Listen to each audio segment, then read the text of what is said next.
Religious parenting on children and its impact in adulthood. The decisions and personality of a person is heavily influenced by their parents throughout their childhood. With every parent being different, every child is exposed to different parenting styles. Through discipline and experience, teens learn more about how to interact with people and how their morals fit in the world. As I looked back on different parenting styles and through research, I found out that religious-based parenting is very common everywhere, including America. I'm here to argue that strict or harmful parenting styles that are focused or based around religion has the potential to harm emerging adults' faith, morals, and decision-making skills. What is known? Religious parenting is known to teach adolescents early on the importance of following rules and the concept of right and wrong. Religious-based parenting is also assumed to set up a child to live a successful life with strong values and beliefs, but that might not be the case. But an equally important factor that can be overlooked is the phase where teens transition to adulthood and how religious parenting can affect it.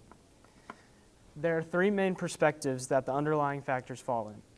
There's the psychological impact on youth, the home experience of youth, and lastly, parental goals. Every parenting style comes with its own way of discipline, and every child receives it in their own way. Two substantial factors that fit under this harmful discipline is harmful discipline and conflicting views. Harmful discipline leads to a harmful correlation with the family's religion, and if the views of the parenting style and religion conflict with the child's views, this conflict can be psychologically difficult for the child and cause them to resist parental instruction. A professor named Christopher Ellison conducted research on corporal punishment and its correlation with religion. Analyzing data from the 1988 General Social Surveys, Ellison and Shirkett also reported that the members of conservative Protestant denominations supported corporal punishment more strongly than other Americans. Physical punishment, which is very prevalent in religious parenting, can hurt a child mentally as well, and can cause them to lie or avoid punishment through other ways that are potentially morally wrong. An fMRI study was conducted to determine the likelihood of conformity among teens with their parents. The study explains, overall, adolescents were less likely to conform when their parent or peer endorsed attitudes that conflicted with their personal attitudes, sticking with their pre-existing attitudes 65% of the time. These results suggest adolescents hold relatively consistent attitudes toward a behavior even when they conflict with others' attitudes. During early adolescence, youth become less willing to engage in behaviors that are inconsistent with their identity. Given the above tendency, if an adolescent is constantly being disciplined in a direction that is against their own values and beliefs, resentment can develop between the parent and the child, and as well, psychological harm.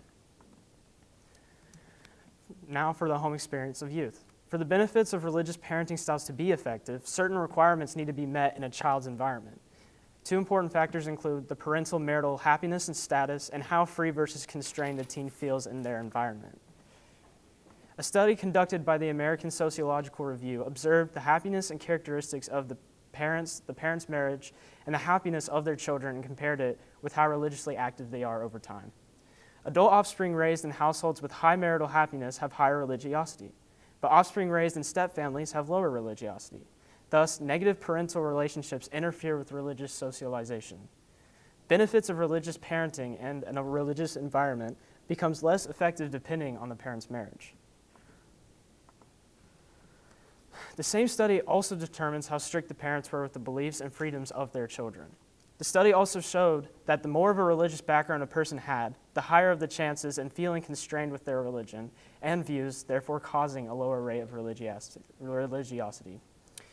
In rejecting the constraining religious instructions of the parents, young persons potentially can reject the morals that the parents are trying to teach them, especially if these morals have been closely associated with that religion. Lastly, parental goals. Parents naturally want to base and structure their discipline and parenting style in something that can give knowledge and causes stability. Parenting with religion as its instruction can cause repercussions with adolescents if it's not done right. For example, tying harmful parenting with religion close together can cause negative correlations. And synchronistic religion could increase unhealthy conformity among adolescents. Another study from the American Sociological Association says, according to the family life course model as we elaborate it, parenthood increases church membership because parents seek religious instruction for their children. Now, why do parents raise kids with religious parenting? Well, They want their kids to live a life with strong morals. They want their kids to have a close connection with their religion. And lastly, they want their kids to be surrounded by other people with good intentions. If a harmful parenting style and religion are tied together closely, the higher of a chance for teens to grow up and compare negative experiences with that religion. Examples of this include the parenting style can feel overbearing for the child. Children could resent their parents' religion. And lastly, children might feel like their wants and needs are irrelevant. Consistency and conformity. Even when teens are raised correctly, if they are forced consistently to attend religious activities involuntarily, it can cause them to develop a tendency of conforming to what others or what the environment wants. An article from the University of Maryland elaborates off their research. In support of this notion, several studies have found that synchrony can promote conformity, aggression, and destructive obedience. For example, studies on synchrony and conformity found that synchrony made people more likely to copy majority opinions when selecting products, rather than following their personal preferences. If teens develop a habit like this as they emerge into adulthood, teens might prioritize what a peer group wants, even if this compromises their own convictions. This tendency could alter an individual's motives and negatively affect their decision-making skills. Limitations and implications. Every adult and teen is different and takes experiences differently. Every bad situation doesn't have to necessarily impact someone in a bad way. Data isn't always accurate with each person. People always take different situations and cope with it differently and act differently as well. And lastly, the parenting styles and its relation with religion can vary in lots of ways. With how many cultures and religion we have and how many parenting styles we have, not every scenario is going to fit under these perspectives. Those are my limitations and implications. Solutions. Teens must feel respected, their thoughts understood, and their feelings need to be regarded as equally important. Discipline must not be overly harsh, and teens must understand the ultimate purpose of the discipline. And lastly, parents must take into consideration how teens perceive their actions instead of what's for the best.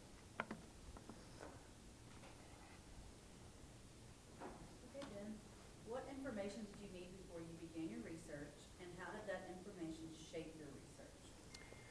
I needed more probably information on what kind of parenting styles there were. So beforehand when I started, I kind of thought every parenting style didn't really have a label for the most part.